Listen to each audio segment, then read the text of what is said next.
They may be outside the Vote Leave headquarters, but this is a handout from the other side, claiming the plan of those who want to leave the EU adds up to this: empty pages and crossed fingers for good luck. But inside, Michael Gove said it was the Remain camp that was treating voters like children, scaring them with bogeymen. And the real danger, he said, was staying in. If we vote to stay, we're not settling for the status quo.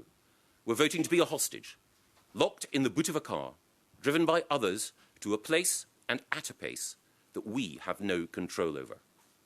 In stark contrast, if we vote to leave, we take back control.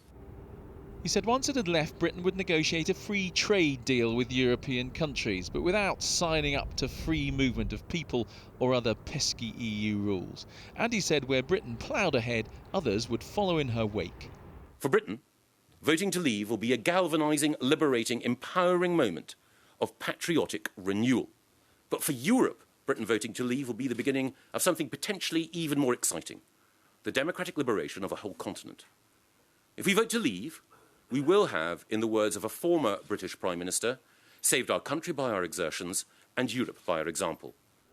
They do like to quote Churchill, but over in the Commons, the Chancellor was ridiculing his friend's vision of the future. You cannot have access to the single market without accepting free movement of people. And it's an absolutely clear principle that has been made very starkly clear to this country by Germany and France and is internationally accepted. And so if you want access to the single market, you have to accept free movement of people.